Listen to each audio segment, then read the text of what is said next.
What does a typical day on your planet look like? There are no typical days. They are all atypical, and I suppose they're typical in that way. I do, personally, many different things. Contacting other civilizations, creating art, many different things.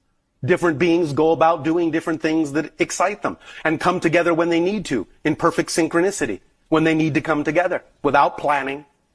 As we said, it is very quiet because it is mostly telepathic. There are sounds in the forests of animals and such. They are similar to some degree to yours, but not exactly.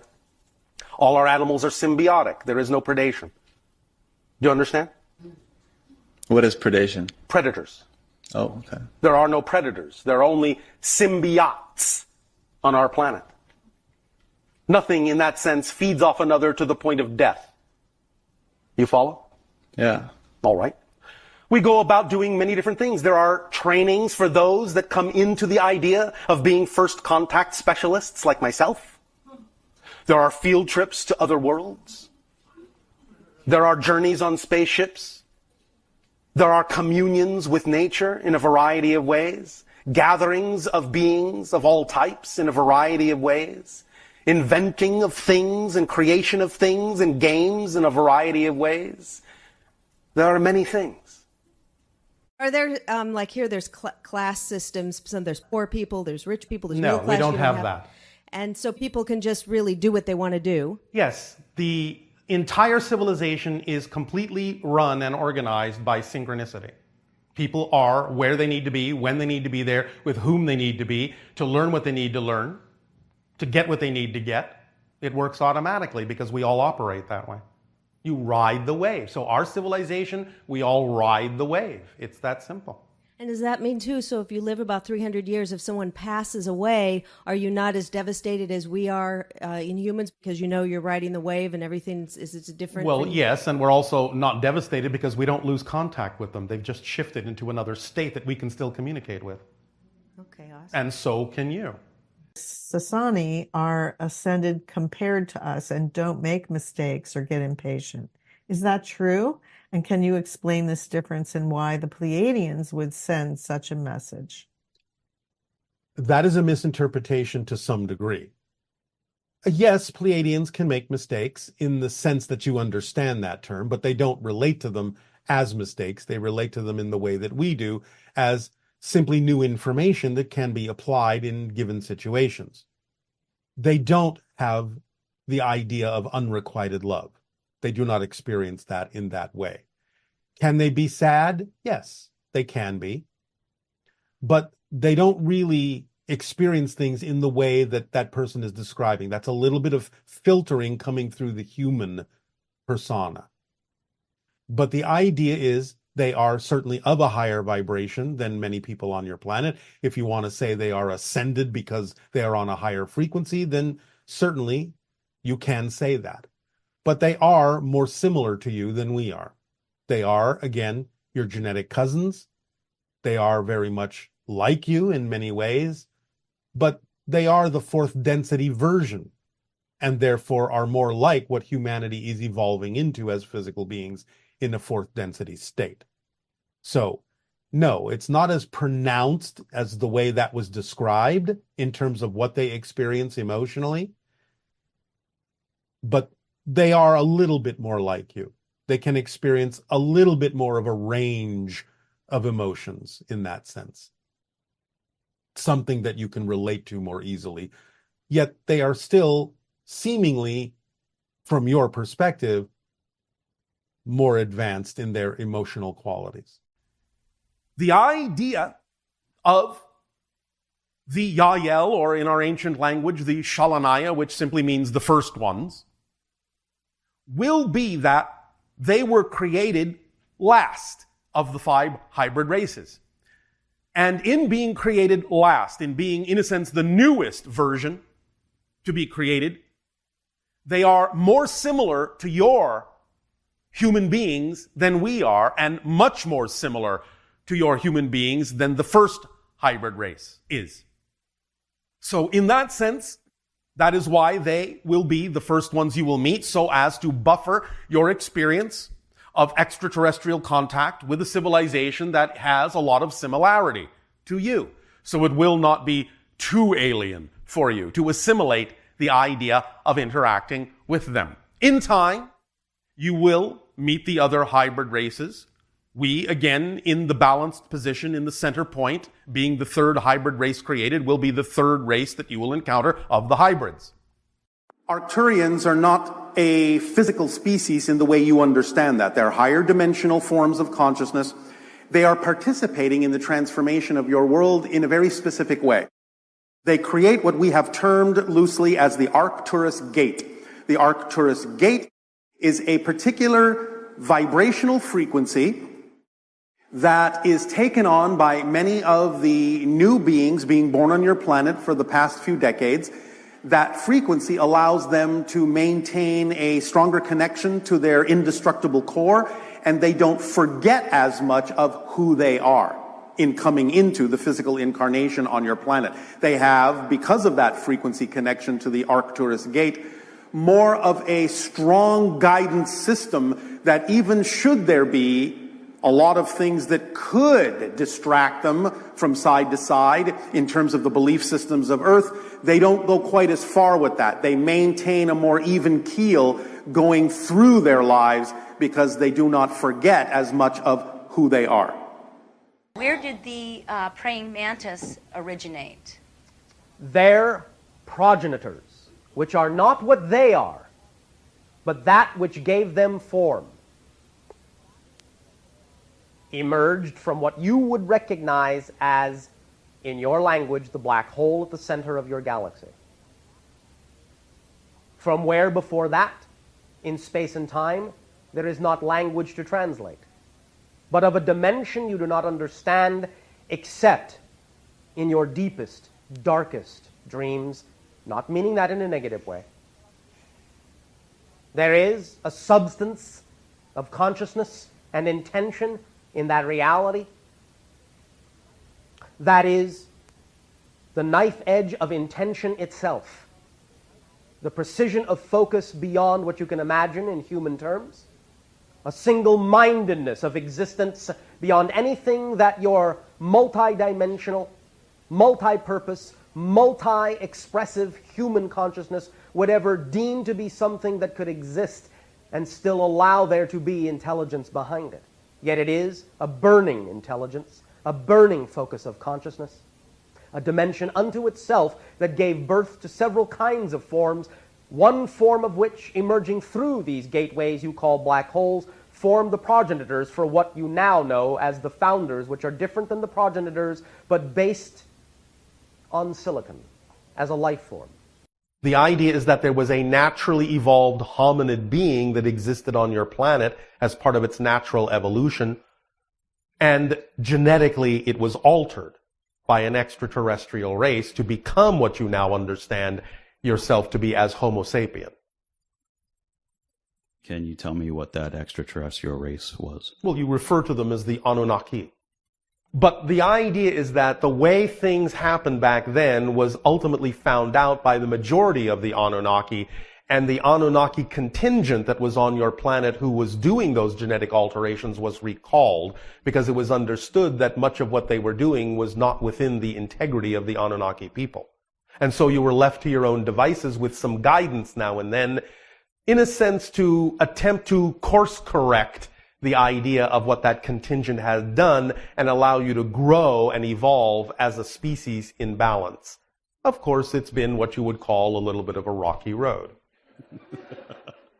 Nevertheless, you are now allowing some of the genetic markers that were shut off within you to open up, because remember, you all contain Anunnaki genes.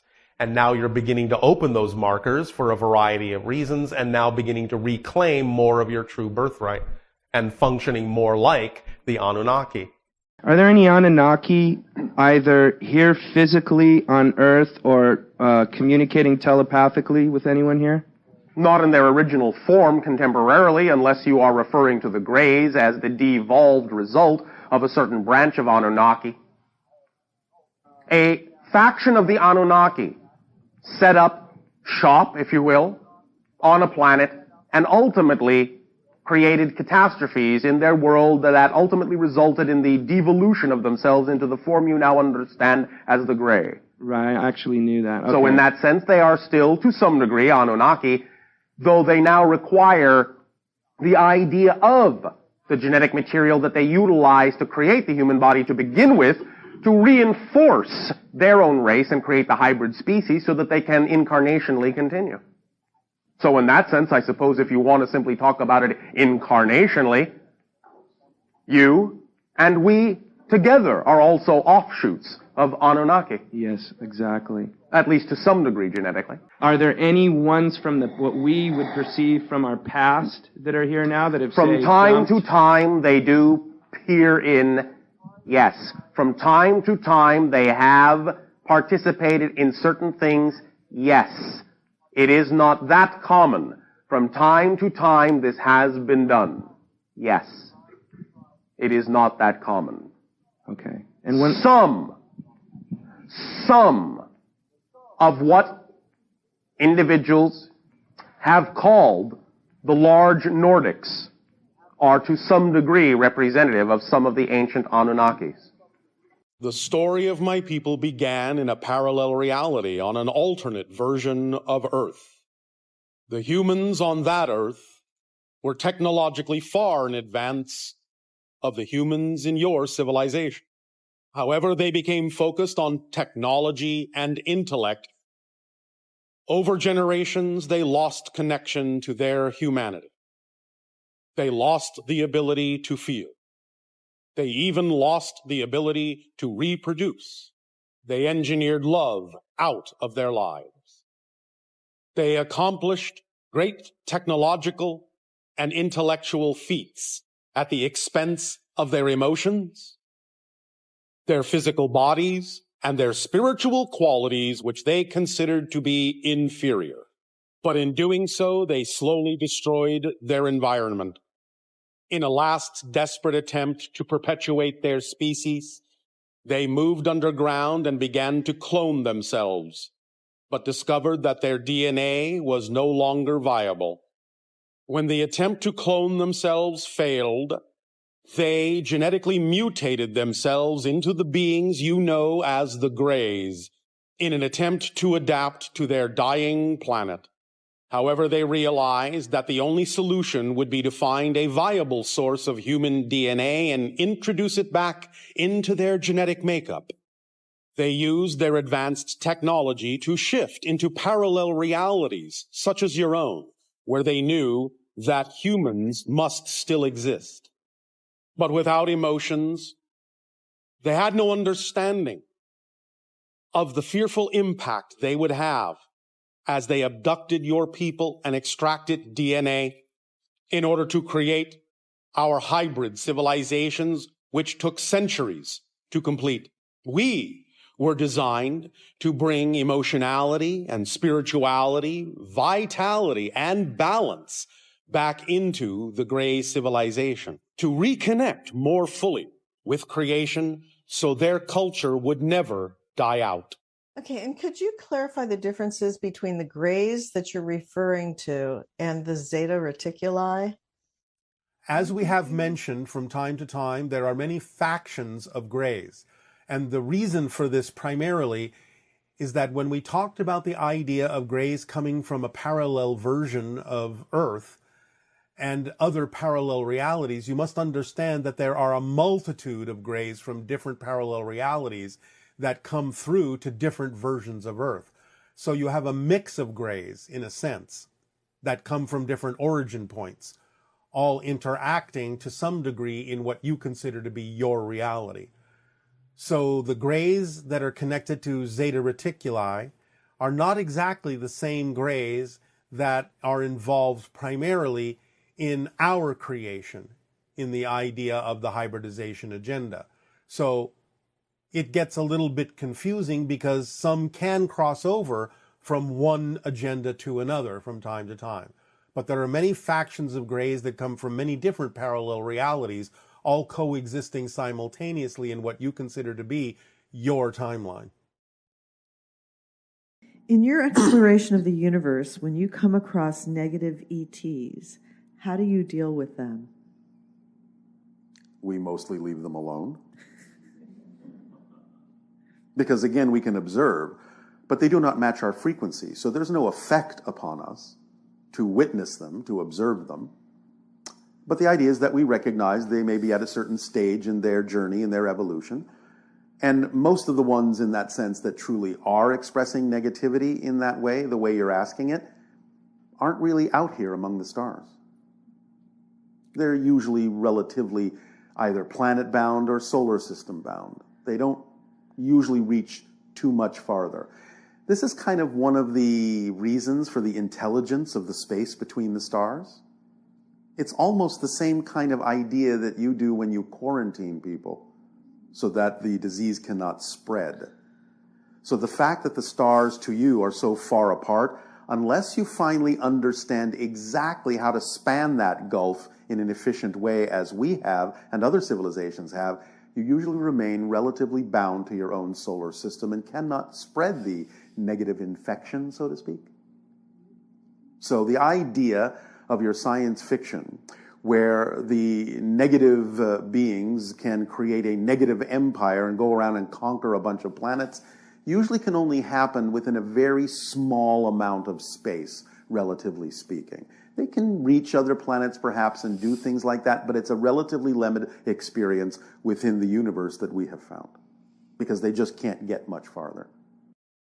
Now, this story of the Orion systems took a long time to work itself through.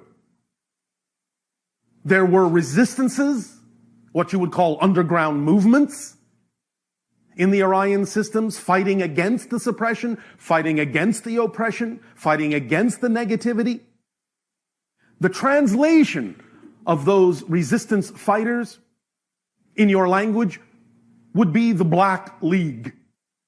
The Black League took their name as the idea of being invisible, being in the dark, being hidden, being surreptitious, so they could fight the fight they believed they had to fight against the oppressive governments of the ancient Orion systems. However, one of the very great lessons they learned in that time was the idea that if you fight fire with fire, you just get more fire.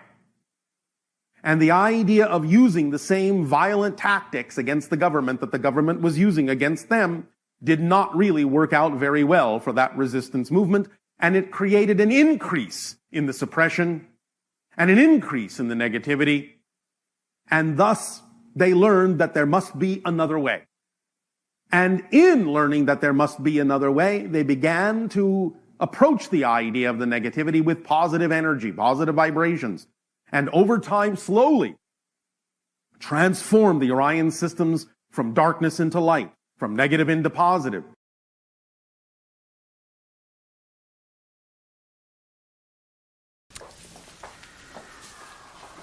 My question is in regards to experiences that I have had on spaceships. All right. Were they fun? Oh, they were wonderful. Oh, thank you. They were quite interesting. Yes. I feel that a time has come for me to be more open about these experiences. And I see. I have come to you to ask suggestions and directions in how to go forth to do this. Recognize, first of all, that your willingness to do what you are doing now and share what you are sharing now is, in and of itself, a first step. For now, you are allowing yourself to let it be all right for other individuals in your society to know how you believe you are connected up in this society. You follow me? Yes. You have many literature books that speak of many different kinds of encounters, physiological encounters, mental encounters, and so forth. The physical channel made you aware of a new one this evening of your time. Perhaps in reading synchronistically of that account, it will allow you more understanding of how to come forth with your own. For it is in that way written by individuals who have that experience, and those individuals do form connections to other individuals that have similar experiences and wish to explore the entire idea. Also, whatever it is you have learned in these experiences, you can simply share the information therein, in a general sense. The principles. Apply what you have learned, the principles of what you have learned in a general way, to your society by sharing the ideas in ways that individuals in your society can make use of, so that they can get them to work for themselves. Whether or not you define the source or label it is not important. The ideas, the essence, the tools, it is what is workable. That is what is important. So simply, whether or not you have to tell anyone where you think the information was learned, share the information. Then you will be acting as an example, a reflection for other individuals to see within you how this information works in your life, so that if they choose to believe it can work in their lives, they can live it too. They do not necessarily have to know where it came from in that sense, for again, fundamentally, since it was a co-creation, it still always comes from you. I see. You follow me? Yes, I do. So, put into action, in whatever way excites you the most, the information. Share that with people. Put it into action. How you wish to be of service in sharing this information will be exactly the correct way for you to share it, and will be the reason for why you were contacted. I see. Okay. You follow me? Yes, I do. We also thank you for playing your part in the expansion of awareness in the civilization into which you have chosen to be born. Thank you. Could I have one more question, please? That was it. That was it? Just kidding. You do not have to ask if you can ask. Go ahead. I'd like to know why I'm plagued with health problems. Plagued. Plagued. Interesting Experiencing.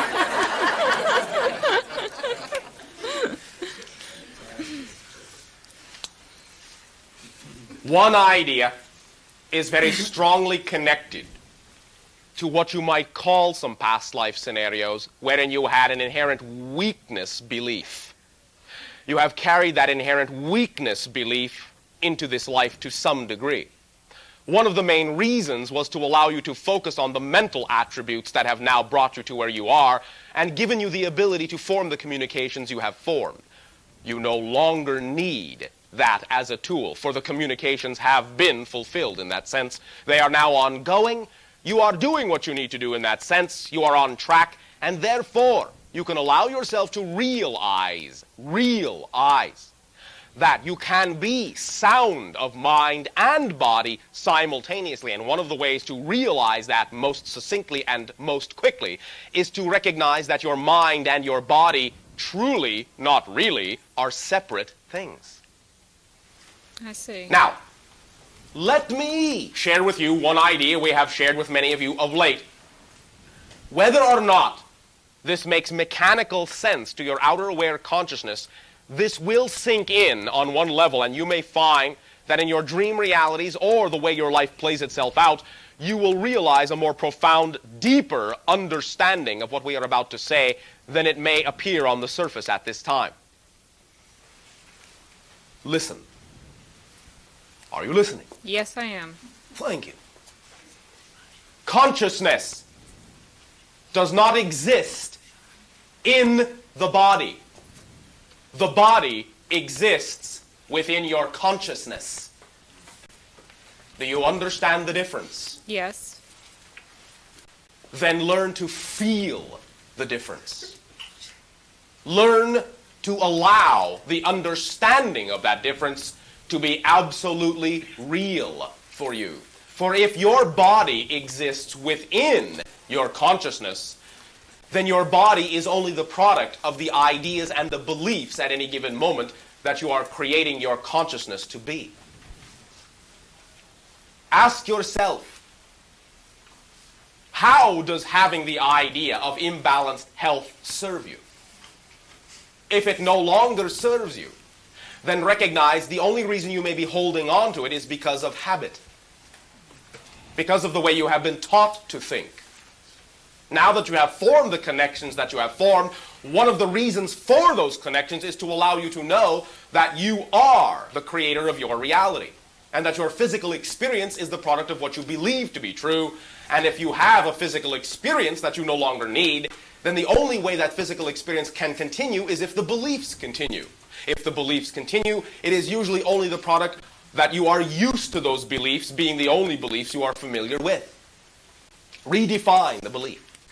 If the idea of ill health no longer serves you, then allow yourself to say, I will now receive, and I make the conscious decision now to now receive any information I need to receive in the easiest possible way along the path of least resistance, and therefore I will not have to create scenarios in my life that now force me to look at things that I am refusing to look at, because I will not allow the information to come subtly.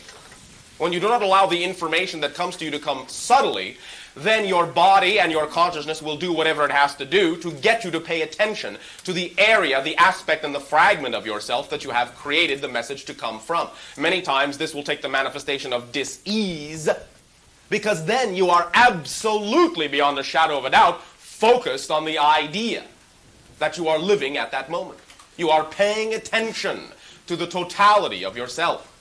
When you can pay attention to the totality of yourself without needing the disease, you will not have it. So the idea is to homogenize yourself and recognize that body and mind are one idea. One idea. Do not separate them any longer, and as strong as you find your mind to be, your body will follow suit. You follow me? Yes. Now, how do you imagine yourself to be in what you call an idealized state? How would you imagine you would be in what you call perfect health? Can you feel what it, quote-unquote, would be like? Yes. You have a good, strong feeling of what it would be like? Yes, I do. All right, feel it for a moment. Let it completely wash through your body. Feel what it would be like to be absolutely, perfectly in health. You do know what it is like. So feel it, absolutely. Experience it. Let that sensation sink into every cell, every molecule, every atom, the spaces between the atoms. Let it infuse itself in the energy field, the electromagnetic field that you are. You know that matter is energy and energy is matter, yes? Yes, I do. Then allow yourself to think of yourself for now. If you believe you are an out of balance material state, then revert yourself back to a homogeneous energy state, where no one part has the ability to stand out from any other part. As soon as you allow yourself to melt back into energy in your imagination, then you will be realigning the definition of yourself. You will be defining the ideal blueprint of yourself.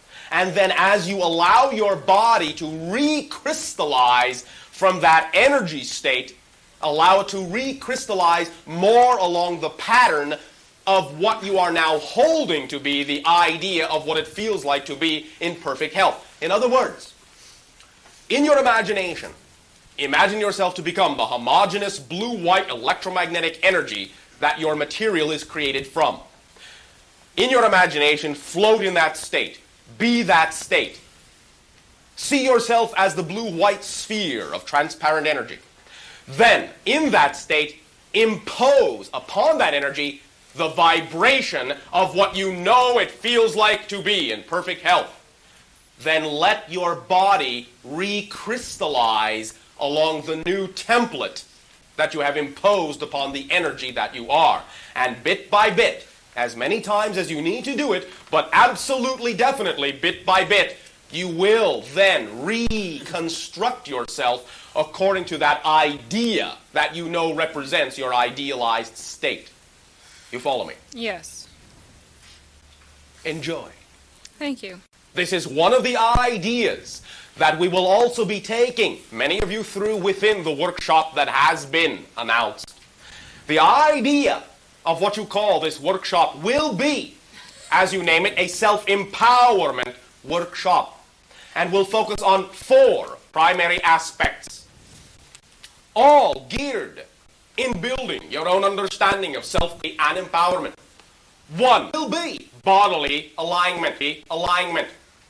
The second will be psychic sensitivity. The third will be creativity and abundance. And the fourth will be the idea of awakening and transformation and manifestation into your life of the ideas you know you are. These four ideas combined together will allow you to experience in a concentrated form a time frame that completely takes you out of your typical preconceived notions of a day-to-day existence and allows you to begin to rely upon what we have discussed to be the miraculous foundation of creation itself.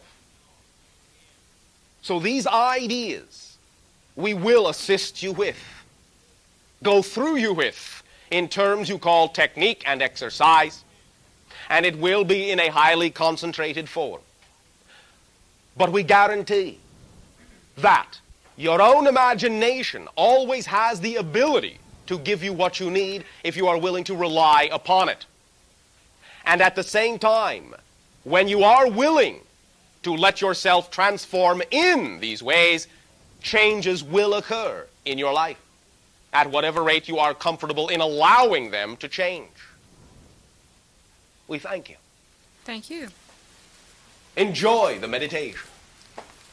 Be vibratory energy, for everything is simply that. Sharing. Good evening, Monsieur Bashar. Vous parlez français? Un peu. Vous êtes from Canada? We understand. The idea is that we are not speaking your language at all. We are only capable of using the vocabulary inherent Vous êtes from within Canada? the channel. Is, yes, the channel, not me. Merci beaucoup. Do you understand us? Oui, je comprends beaucoup. The channel. I understand. The Yes, channel. I understand the channel. Speaks English. I Your am language speaking- English. I am speaking. Yes. I am speaking of the higher power. We understand.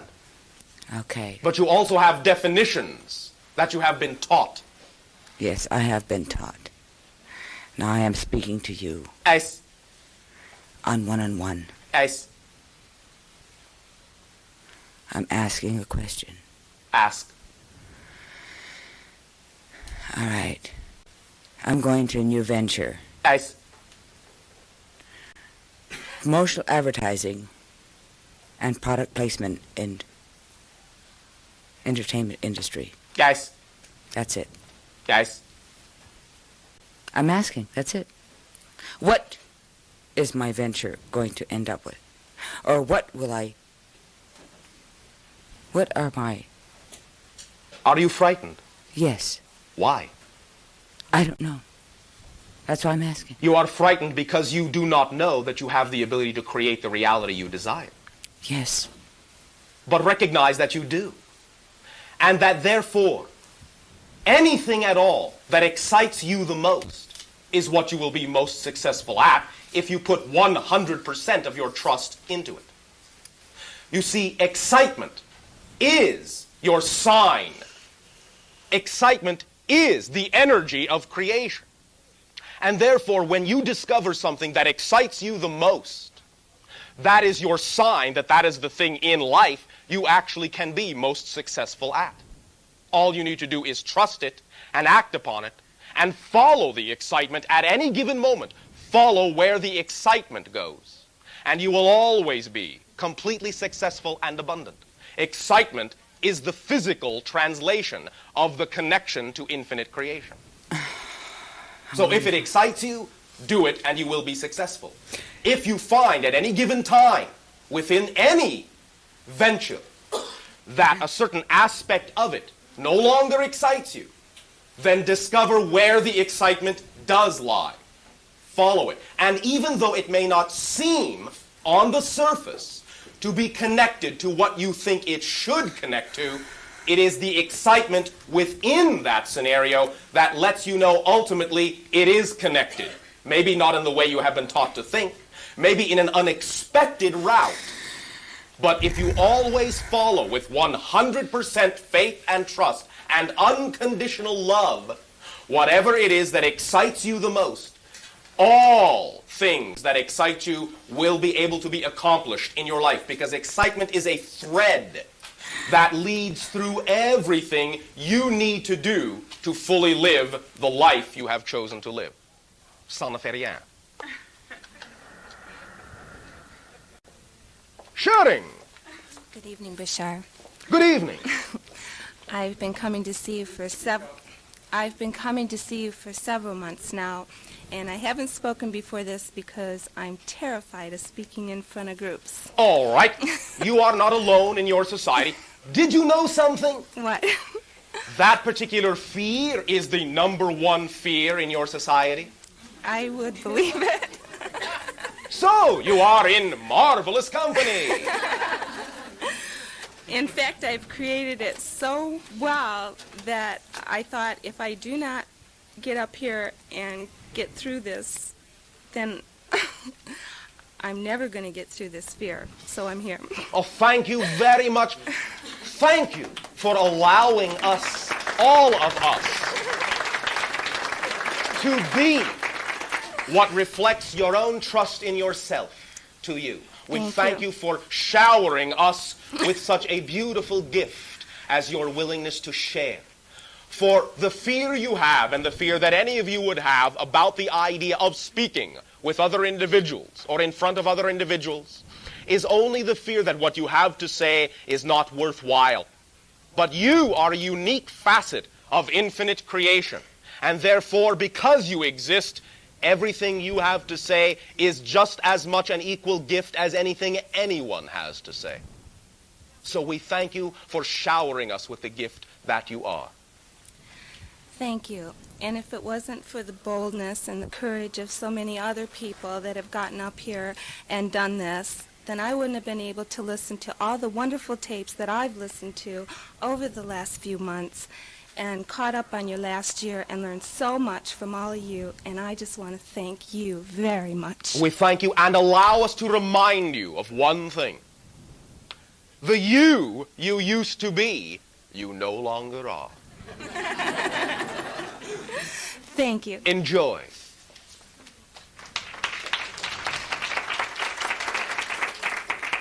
Hi. Hi. My mother recently had a contact. A voice came very clear in her head. Alana, I am your space brother. And she's been very upset ever since because she doesn't know how to establish contact, and that was the only communication that she got, and she was kind of nervous at the time. All right. The nervousness, therefore, in a sense, is an indication of the rate that will be, let us say, most conducive for the next contact. However, not all contacts are going to come in that method. Understand once again that no matter what form a guide takes, many communications will simply play themselves out in your physical life. In other words, walking down your street, overhearing a certain conversation, seeing a printed sentence that makes sense to you, walking up to your bookshelf and seeing the one book that gives you the information you now need. Those are all forms of communication from many different levels. You follow me? Yes. So, simply suggest that she stop trying to pay attention to the way it came before and simply get on with the living of the life. It is, as we have said, the living of the life that will allow any individual to know everything they need to know to continue living that life. And the idea, once again, and why many of these contacts are sporadic in that sense, is once they have been, let us say, kicked into action, the idea is to realize that you do not need those contacts to live the life. They then lure you to looking, to searching, to exploring with your curiosity so that you discover for yourselves that you have the empowerment to continue the acceleration and you don't need the other individual to do it for you. Guides are very tricky in that way. They lure you into more of yourself. You follow me? Yes. So, Allow the individual to learn to live in the moment, live in the now, enjoy the life they are. In living that life to the fullest, everything they need to know, they will find out one way or another. One way or another. It is simply the opening of synchronicity in their life. The opening of the awareness that everything in life is synchronicity. And that simply means that everything is always in the right place at the right time, interacting with exactly the correct individuals that need to be interacted with to show you at any given moment what the idea is you believe in the strongest. From time to time, the guides will give a small hint, a small interjection in the most subtle of ways. It may seem to be startling to you just because it came in an unexpected fashion.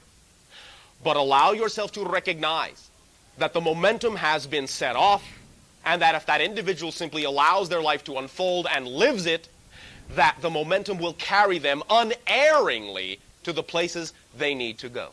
And if and when they need communication in that fashion again, it will be there. Thank you. Thank you very much. Hello, Bashar. Hello. First, I'd like to say I experienced great joy and excitement in hearing the word from you. We experience ecstatic joy and excitement in interacting with all of you. Thank you. My question is, I'd like you to discuss an antidote or remedy for getting in the way of the true self because of the personality. We have already done this to some degree. Yes. Following what excites you the most is what allows you to be the true self. Mm-hmm. Okay. The medicine, so to speak, is that simple. All you need to do is take it. Right. Now, first of all, what may be, quote-unquote, getting in your way also is the assumption that the personality has to get in the way. Personality is not who or what you are. It is an artificial construct. And therefore, it is your artificial construct. What do you wish it to be? Define it, and that's what it will be. Define the idea you prefer to be and you are most excited about being at any given moment, and the persona has absolutely no choice but to become a reflection, a representation of the idea you believe most strongly in. You know is you. So the idea is to control the personality as opposed to the personality controlling Well, your in a truths. sense, but control may lead to conflict. You do not have to control it. In a sense, it is already under your control. It is your creation. Mm-hmm. You are already controlling it. You have never lost control. Your personality at any given moment is absolutely always a perfect reflection of what you believe it most likely can be. It is always under your control and has never been out of your control, ever. Always it is a reflection of what you believe most strongly. That is why when you see situations occurring in your physical reality, when you see ideas occurring in your physical personality, it is not there to show you that you are out of control. It is not there to show you you have failed. It is not there to show you you are stuck. It is there to show you what you believe. And if you don't prefer it, change it. Your personality will change accordingly to whatever idea you know is who you are. But you have to truly know it and act like you know it and trust that you know it. Then your persona can change to show you beyond a shadow of a doubt that you do in fact know who you are. Okay. But you are never out of control, even when you create the illusion that you are. You follow me? Yes. So first and foremost, lighten up on yourself, lighten up on your personality. It is simply a prism. Your personality is a prism. It has three corners: belief, emotion, and thought. Those three corners form your physical persona. The idea you are at any given moment is the white light of your homogeneous consciousness. It comes through the prism and breaks down into whatever type of spectrum you have defined the prism to be. So examine your beliefs, your feelings, and your thoughts. And when you allow yourself to simply know that you wish to have certain beliefs, in a certain way, then that will define your feelings, that will define your thoughts, that will describe the prism of your personality, and therefore that will be the way the white light of your homogeneous consciousness breaks down into the spectrum you see as your physical reality. Mm-hmm. You follow me? Yes. But? I'm not sure what you mean by beliefs. All right. Belief is a patterned system of perspectives of the situation you are creating yourself to be in. Your relationship to that situation, where you think you, quote-unquote, stand relative to any particular concept or notion, how you relate to it, how it relates to you. Those are your beliefs. I believe in the idea of dis-ease. I believe that if, therefore, I do such and such, it will result in such, and so it does. You are setting up the equation. Beliefs are simply equations. They are cause and effect equations. That is what your beliefs are. You simply say, if A happens, B will follow. That is a belief. You can allow A and B to be any definition you wish. And when you redefine what A and B are, it changes the entire event. You follow me? And in many scenarios, A can go into the B space and B can go into the A space. It does not have to be linear.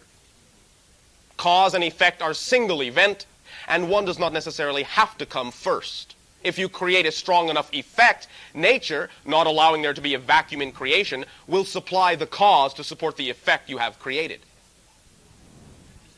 So that is why in life, many individuals, as we have used this analogy before, will go through life absolutely refusing to be happy until they find a good enough reason to be happy, a good enough cause to be happy. If they would allow themselves to perhaps come from the point of view that they really don't have a reason to not be happy, and allow themselves to simply create the effect of happiness, then nature will supply all of the causes to support the happiness. So act as if, actually. Yes. Mm-hmm. That is it. Thank you. It is believing is seeing, not seeing is believing. Mm-hmm. Thank you very much. Yeah, thank you. Hello, Bashar. Hello. How are you? Perfect. And you? Fine. You are perfect as well, whether you know it or try. not. In your own way, you do not have to try. My question is, let me tell you a little bit about myself. All right. I'll be brief. I'm just getting into, learning about New Age awareness, and Speak up a little louder, please. Okay, I'll speak up. I can't help but be a little skeptical. That is all right. Okay. We do not care. For you understand, in your society, it is the habit of the way you think to think that anytime anyone has something to share, they share it because they wish to prove something, and we have absolutely nothing to prove. Well, I want to find my inner light. I want to find myself, and I want to spread my knowledge to other people. You go right ahead. But how do I know that the people, let's see, on my venture to find myself are real? Real? Everything is real. In the sense of people not faking something, if you know what I mean. Let me put it this way. Whether they are, quote-unquote, faking it or not, if what they share with you works for you, it doesn't matter who they are. And that is actually the whole idea. Take what works for you no matter where it comes from. If it doesn't work, don't use it. If it works, use it. That's all there is to it. You follow me? Yes, I do. That is why we are coming now in the manner we are coming. Because this way, you don't have to believe we are who we say we are, and the message itself is what is more important, not the messenger. Because it has been the habit of your society to lock onto the messenger and ignore the message. So take the message for whatever it means to you. Use it if it works. Find what works. Use it. That's the idea. That's all there is to it. That is what is real. What works for you is what for you is most real. What doesn't work, you don't need to think about it right now. If it works for you later, you'll think about it then. You follow me? The way we understand the one consciousness, yes. I think our group talks about that a Yeah, lot. referring to the one. Yes. All right. Is that it is ever expanding. It's not a fixed entity. Is that correct? Okay. You also said, and I think we all understand also, that time is a concept that is created when process needs to happen or needs to be understood. Yes. Okay. Now, we also understand that the one consciousness does not experience time or does not sort of... Well, not the way you do, although it is obviously aware of the concept of time since Right. it is created within the one. Fair enough. But then let me ask my question, and maybe that will make it more specific. How does that process of expansion of the one consciousness occur without being subject to time? Does that make any sense as a question? Well, yes, it makes sense, and it may or may not be translatable in your experience. I will do the best I can to explain it in human words. Thank you. First, let's get some terminology so that we are on the same page. To us, there is actually a difference between all that is and the one. They're not quite the same thing to us. Because all that is does not know itself as all that is. But the one knows itself as the one. That's the difference between the two. The one represents the first level of reflection that creates everything else, from the one on down. So, in order for all that is to experience itself, it does then, within itself, shall we say, create a separation, a division, that then becomes known as the one. Obviously, that must involve some sense that you would recognize as a space-time separation. But it is nowhere near as concrete or crystallized as what you call typically space and time in your reality. It's nowhere near as fixed. But it obviously is there to some degree, and it is being used in that sense to create the first separation that then creates all other separations into denser and denser and denser levels of space-time.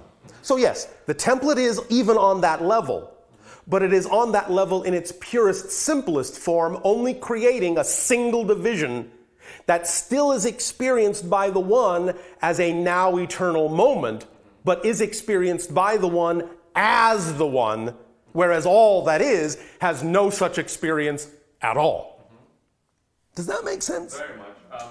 Just to follow up a little bit on that. So more follow-up, yeah. When that first split happens, yes, and the one is created from all that is, yes. right? Is there another entity that's created? Because when you say split, we always think of something splitting into two or more. Well, all that is still all that is. Of course. Now, in the one, in that moment of the creation of the one recognizes itself as also the totality of polarity. So in that sense, you could say, yes, it recognizes immediately that there is a type of cell division from the one into two. A this and a that, a light and a dark, so on and so forth. A two-ness, you could call it. Yes, a two-ness. So the one becomes two automatically, because remember, it is still an aspect of all that is, and as an aspect of all that is, it must contain all that there is, but it contains it and recognizes and experiences it in a manner where it recognizes it as polarity. Whereas in all that is, there is no such recognition at all. Got it. All that is just all that is. Sure. Without even knowing that it is all that is. But the one knows it is all that is. And the second you know you're all that is, you have to accept all that there is within all that is, and in all that is, there is polarity. So the one becomes the two. Got it. Instantly, which then again diversifies into all the other things. So yes, it's a logical progression. Great. Make sense? Very much. Thank you. Thank you so much. Bashar, thank you so much. I'm so glad to be here. Actually, you answered one of my burning questions that I had forgotten even to make a note of. Did we pour some water on it? Yes, oh, you all right. did. Thank you. Bashar, I have a couple of questions about the different dimensions. Yes. We have been talking about a fourth and a fifth dimension. Yes. In general, can you help me to understand, is there physicality there as well, or duality exists? Well, one moment. Okay. First of all, we understand in your reality, in your language, sometimes there is some confusion of terminology between the concepts you call dimension and density. Yes. Because many people in your so-called metaphysical movement refer to the idea of fourth density, fifth density. Sometimes people will have these terms interchangeable. Fourth dimension, fifth dimension. They're not exactly interchangeable. Within the reality you would call your third dimension, it is actually a fourth dimensional reality, because you have 3 dimensions of space and 1 of time. Do you understand? Yes. That makes it a fourth dimensional reality. So in reality, you're already in the fourth dimension. Obviously, it's physical. Yes? Yes. Now, within this fourth dimensional reality, you are actually also then going into what people on your planet have called fourth density. But that's because they are sometimes confusing the idea of third dimension to fourth dimension transference. But there is no fourth dimension transference because you're already there. So going into fourth density is actually going into the fifth dimension. Does that make sense? Yes, it All does. right, now, in going into the fifth dimension or fourth density, you will find again that what will happen is, yes, there is still physicality. Yes, there is still some degree of polarity. But again, it is not as fixed. You have more flexibility in space and time. You can find it becoming, shall we say, more slippery, unstuck, unglued, so that you can experience more synchronicity, which is your physical translation of experiencing that everything happens at once, that everything is connected.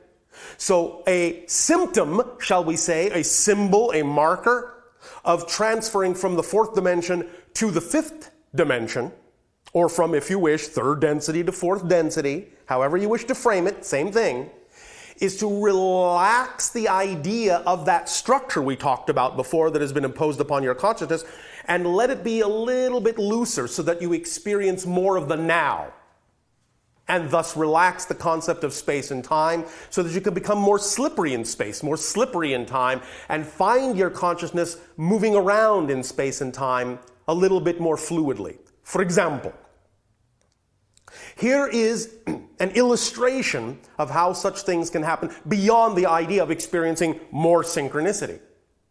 Have you ever found yourself getting somewhere physically when you knew it was impossible for you to get there in the amount of time you had, but you got there on time anyway? Yes. That kind of thing is where your consciousness is now starting to manipulate time so that you're jumping over what you need and simply arriving when you need to be there, regardless of how much time you thought you might have needed in the old perspective.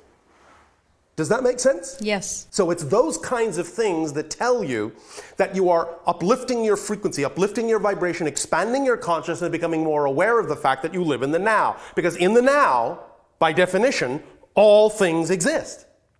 So the more you live in the here and now, the less you need the concept of space and time, because there are fewer details to focus on. When people focus on too many details, and they think they have to make their life work by going through this step and this step and this step and this step and this step and this step, well, you're creating steps that then require more space and more time in which to exist. But if you understand yourself more holistically and just go from here to there and skip all the intervening steps, then you need less time, will experience less time and less space. You'll live more in the now where everything is, and you'll recognize everything is just already here and now. And you'll be able to access it more easily, and the symptoms of that access will be more synchronicity and more slippage in space and time. And also more sensitivity to perceiving with your senses other vibrations, other dimensions, other realities, other frequencies of energies. That's why more and more people now are also seeing more things from other realities, seeing colors, seeing light they never saw before, seeing what you call spacecraft moving in other dimensions, seeing spirits of people that have passed on into the spirit realm. More and more and more, this is coming into your society now, because people are becoming heightened in their sensitivity to things that are representative of what's really here and now. Whereas in the old reality, you filtered 99% of that out. But now you're not doing so much filtering. Is this answering your question? It does. And Yes. I just wanted to ask another question in that regard. So the way that I understand you is that we can definitely experience, let's say, fifth dimension in this physical world, or where we are. The fifth dimension in that sense is the last level of complete physical reality. Beyond that, it is more quasi-physical, non-physical, which is where we're going, our civilization. We're becoming less physicalized. We're now quasi-physical, quasi-energy beings. But you're just going into the very beginning of that level as a society. Does that make sense? It does. So we can experience that as we live here. Yes. And also the way that I see it is that we may choose, as we go through this growth path, we may choose to experience our next lifetimes in, for example, in fifth dimension. Is that a natural progression of... It can be. It depends. It depends on your choices. It can be representative of a natural progression, yes. But remember, on that higher level, time is not linear. So you can actually choose a life that from physical reality's point of view would actually be before the life you're having now as your next life. Just because you think you might need that experience for your progression. So on that level, it's not linear. Because remember, from that level, you recognize all lives coexist simultaneously. And you're just keying into them in whatever order you think actually serves you best. So it depends on what you mean by progression. Because some souls will feel that they want to hop all over the place, and that creates the kind of progression they need. And some souls will do it very linearly. They will connect to their lives in what, from a space-time perspective, would appear to be one life after another, one dimension after another. But you don't have to do it that way. In fact, one of the things that lets you know you're really truly functioning on a higher level is that you really stop depending on linearity at all. And you start experiencing yourself in a multitude of ways simultaneously. On a high level, you will experience all your physical lives at once, at the same time, and actually be able to handle all that input all at once. It's similar to the analogy we use on your planet of what you call a film strip. You have a strip of film. There are many frames on that film strip. You know what I'm talking about? Yes. Well, each physical life may be one frame. But when you are the projectionist, you can take that film strip and you can stretch it out in front of you and you can see all the frames at the same time. That's a different point of view. You see? Yes. So from the higher levels, it's like that. And as the projectionist, you could say, well, now I'm going to look at frame 5. Oh, now I'm going to look at frame 1. Oh, now I'm going to look at frame 10. Oh, now I'm going to look at frame 3. Oh, now I'm going to look at frame 7. You don't have to do it in order because you see them all at once. So it's up to you. If it serves you to do it 1, 2, 3, 4, 5, 6, 7, do it that way. If it serves you to do it some other way, you will. Make sense? It does. Thank you. Thank you. Good day, Bashar. And to you, good day. In one of your sessions, you mentioned that in the history of mankind on Earth, some unexpected incident happened, and that between Earth and another galaxy. A galaxy? Or are you sure that was the word that was used? Maybe galactic or another being. What is it you are specifically referring to? What kind of an incident are you referring to? That our civilization is going downward. Downward? In another word, is declining? No. If your civilization had chosen to decline, it is probably very unlikely we would be speaking with you. Because we represent the idea of your civilization ascending. Does that make sense? Yes. Now, there are other parallel Earths that are going to experience decline, but are you going to be in that one or the one that's ascending? It's your choice. Does that make sense? Yes, yes. Is that answering the question? Or is there something else about this that you are referring to? Can you elaborate on the last point you just made about the parallel Earth? Oh, one moment. First, I want to know that we are clear. Yes, we are. Are you sure? Yes. All right. If for any reason some of this is not clear, by all means speak up. All right? Okay. Thank you. Now, again, everything exists all at once. Anything that can exist does exist. Anything you can imagine, somewhere, somewhen is real, because you can't imagine non-existence. Go ahead, I'll give you a moment, try. There, you see? You can't imagine non-existence. Remember, nothing is not non-existence. Non-existence, by definition, is something you can't experience. So, anything you can imagine, any other version of Earth, any other choice, any other branching choice you may have made is being made on another Earth, or in another reality, or in another dimension. Everything is being experienced that can be experienced. That's why all that is called all that is. Not all that is except for this. It's all that is. So, just as you are experiencing the Earth you are experiencing now, there are also an infinite number of parallel reality Earths experiencing themselves as well. On some of those other Earths, there may be other versions of you. On some of those other Earths, there may not be. But there are an infinite number of parallel Earths experiencing anything you can imagine. Some of those parallel Earths have destroyed themselves already. Others have not. Is this making sense? Yes. Is there some specific discussion you wish to have about this concept of parallel reality? I can try to interject here. Try to tell me if I'm maybe helping with your question, because I kind of think I'm getting where you're trying to go. There is, Bashar, a version of the history of the Earth, yes, as we're experiencing the Earth right now, yes, that basically posits that at some point in the past of the Earth, yes, there were beings from elsewhere that came or that yes. decided to intervene. Are you intervene. referring to the Anunnaki? Yes. Oh, all right. Okay. Yes. So, and they interjected their genetic material into the hominid life form that existed on Earth and helped create the human form into which souls could incarnate. Yes. Okay. But Great. why do you think your world is in decline because of that? I don't.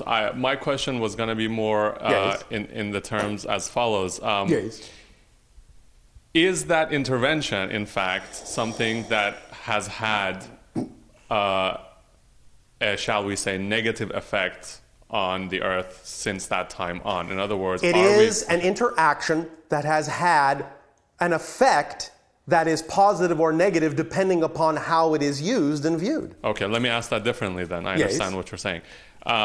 Again, this is not necessarily an information that comes from you, but possibly from elsewhere, and that information posits, again, that there's a sort of colonization that has happened, let's put it that way, that Earth and its resources are being colonized and used by, again, certain beings from elsewhere. I see. Unbeknownst to most of the inhabitants I of understand. the Earth. Okay. And on some Earth, that is true. Okay, but on this Earth... Is it this Earth? That's the question. Yes, it is. And it's my question to you. Mm-hmm.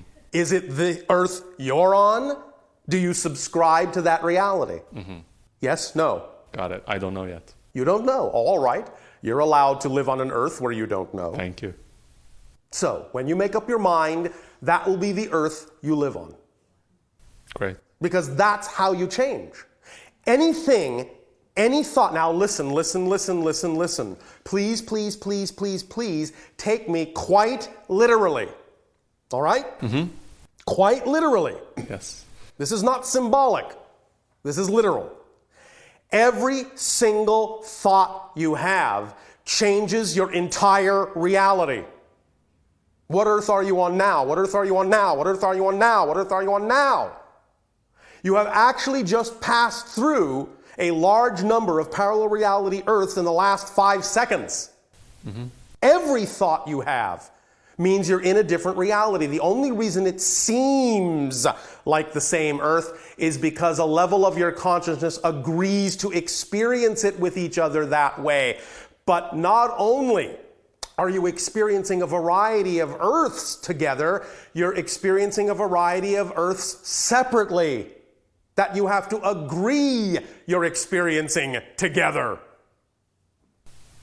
Yes. So, whatever you decide is the truth of your world at any given moment will be what you experience. And remember, the past does not create the present. Yes.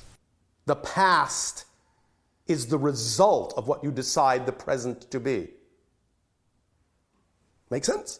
That makes perfect sense, and I've recently come to understand what you just said very much with my brain. Yes. Of course, living it to the point where I understand it with my whole being, and that I live my life according to that idea is a whole nother level. Would you like it not to be a whole other level? Sure. Then when you say that statement, don't put the words "of course" in front of it. Mm-hmm. Great. You understand? Yes. All right. Thank you. Now you get it. Thank you. You're welcome. Hello, Bashar. And a good day. How you doing? Perfect, and you? Good. Oh, all right. Thanks for asking. All right. You are welcome. Do you have any books to be published soon? Like any agreement between you and Daryl to... There are already a few, and the channel and those involved in disseminating the information are working on plans to publish other books, but you can talk to them about that. All right. Since I am not part of the publishing company. All right, I'll do that. All right. Other question is, I know that our bodies are made of energy. I understand that. Yes. So any ailments or any diseases we have, does it have to do with any energy blocks in our physical bodies? It can. Again, the idea is that you have formed a general consensus reality and agreed that certain things shall be generally held as true. A lot of these general consensus truths have to do with how physical reality works. A lot of it has to do, therefore, with the idea of chemistry. Mm-hmm. Therefore, blockages can occur by absorbing into your bodies the idea that you have labeled as toxins. And if you have toxins in your body, which all of you do, then that can, because of the consensus reality of how chemistry functions, actually block the cellular structures in your body from absorbing the appropriate nutrients to allow your body to rapidly balance and heal itself. Therefore, this is why we strongly urge individuals who are attempting to make themselves more receptive to synchronicity and higher energies to thoroughly detoxify their bodies on a relatively regular basis, to get the toxins out and put the proper nutrients in to allow the body to operate on the neurochemical electrical level that it was intended to operate on so that it can function in a balanced state. Okay. Does that help? Yes, it does. Other question is,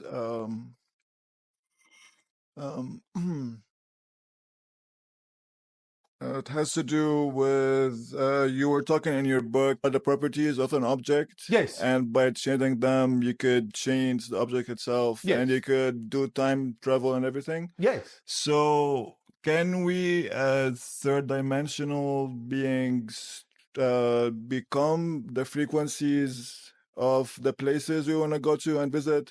For example, let's say Andromeda or Mars or anything. However, you cannot do that as third-dimensional beings. However, you can do it as fourth-dimensional beings.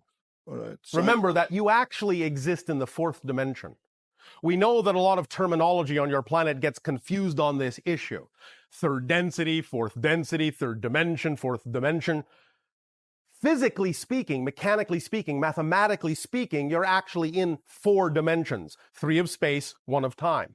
Mm-hmm. Therefore, by accelerating the idea of yourself as a fourth dimensional being and raising the vibration so that you're coming closer to fifth dimensionality, you can thus recognize that location is simply one of the variables of the definition of an object, and you can transport yourself to various places even as we do. Mm-hmm. So for the time being, then we're just gonna do detox and everything to be allowing the higher frequencies. It will be a beginning. We will see if you can detox your way to Andromeda. All right. There may be other belief systems also involved in that process that may require some changing. All right. It will happen in time, right? It can. All right. All right. I've been following my excitement, especially recently. Oh, all right. Thank you. And so I've been already passing through two different fields, which is business field and medical field. All right. And the second is more exciting than the first, but still not completely. All right. So now remember, first of all, before you continue, if I may, yes, when we talk about the idea of doing something that excites you, we are also talking about doing it in the most exciting way that you can. Sometimes individuals may think a certain thing doesn't excite them, but that may be only because they're not doing it in as exciting a way as they could be doing it. Sometimes you also can make the decision that certain things are not representative of your excitement, but you have to have the ability to make the discernment as to which is which. And the first thing to always check is simply that you may be making something seem not exciting because of your belief systems about it, when in fact you could actually be going about it in a more exciting way and reclaiming the excitement that is there. So as long as you check that first, then you can make a decision more easily as to whether or not the thing itself is truly representative of your excitement or not. All right. So you answered my question, which is I am thinking now to be in the nonprofit field. Oh, all right. And why is that exciting for you? Because I feel it fits my personality a lot. I feel I have qualities that match this field more than others, and I also can able to help people who need help. All right, and this is exciting for you, It is exciting for me, yes. All right, and so what actions will you take in that direction? I've been already researching on taking a degree in school again the third time. All right. But since I've been planning to simplify my life also, if I do that, I'm gonna have to take more debt and everything. Maybe not. Why do you assume that that's the case? Because that's the way it's always been? In a way, yes. Well, what does the way it's always been have to do with the way it can be? I got your point. Oh, thank you. Are you going to act on it?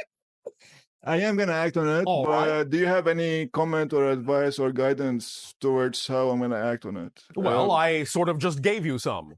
The idea is to start relaxing your definitions of what seems to work for everyone else and recognize that you are a unique reality and that you can create the definitions within yourself that will work for you, and you don't have to do it the way someone else has done it. At the same time, as we said before to another individual, honor the belief systems that you do hold on to that you know you're not willing to let go of. If you truly believe that you need to do it a certain way, even though it may not be fully representative of your highest joy, but you feel you can't let go of that belief, then I would not let it go, because you may then throw yourself off a cliff and not be able to recover. The idea is to always honor the belief system and change them at whatever pace you are comfortable with changing them, based on the degree to which you're willing to believe that the new belief can actually support you. But I can guarantee you that any new belief you come up with that actually is believed by you to be capable of supporting you in whatever way you need to be supported will work, if you believe that it will, without the expectation that it must do so in a certain way.